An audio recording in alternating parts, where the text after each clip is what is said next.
ملګرو نیلسن مانډیلا وایي بهادر سړی هغه نه دی چې دی ووایي چې زه د چا نه هم نه یریږم، بلکې بهادر سړی هغه دی چې دی دا باور ولري چې زه په خپله یره باندې عبور لرم او زه په خپله یره باندې فاتح یم. مطلب دا شو چې که څوک دا فکر ولري چې زه د چا نه هم نه یریږم، نو دغه انسان مغرور دی، دغه انسان کې تکبر دی، په دغه انسان کې بیخي د احتیاط جز نشته. دغه انسان به نه منزل ته ورسیږي نه به کامیاب شي بلکې سر به وخوري. خو که څوک دغه فکر ولري چې یره فطرتن ده، انسان کې یره رب العزت ایښې ده او په خپله یره باندې عبور هم لرم او په خپله یره باندې فاتح یم، چې چرته یره پکار ده او چرته یره نه ده پکار، نو دغه انسان په ډیر احتیاط سره ګامونه ږدي، نو دغه انسان کامیاب شي، منزل ته ورسیږي. نیلسن مانډیلا وایي چې یو کامیاب انسان چې یو منزل کراس کی نو دی مخکې ګوري چې دغه منزل کراس شو، په دې منزل باندې اکتفا نه ده پکار، ما ته نور داسې منزلونه پاتې دي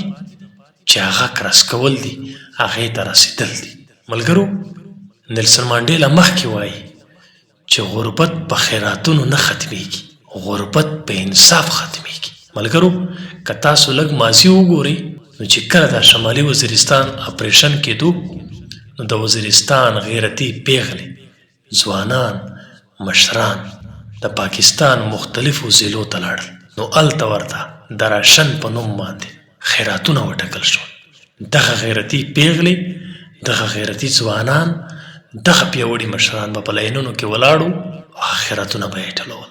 حالانکه پښتون مزاج هیڅ کله دا نه قبلوي چې د خپل کور نه وځي او د بل په مخ کې لاس راوباسي او خیرات وغواړي. فقط د پښتنو د دغو خیراتونو وجه دا وه چې پښتانه اتفاق نه و.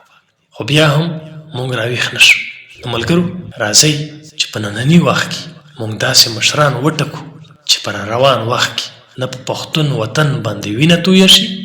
نه د پښتون وطن وسایل لوټ شي، نه د پښتون وطن هغه دنګې دنګې غیرتي پیغلې د کورونو نه راوځي، نه چاته د خیرات لاسونه راوباسي. په خپل وطن آباد شو، په خپل کاله آباد شو، په خپلو کې اتفاق او په خپلو کې تربګینۍ دښمنۍ ختم کړو، یو بل ته د ورورولۍ لاسونه ورکړو. نو راځئ چې په حلقه 104 باندې میر کلام وزیر ته ووټ ورکړو او خپل یو داسې مشر وټاکو چې زمونږ اواز د مشرق نه تر مغربه، شماله تر جنوبه ورسوي، پښتانه په اتفاق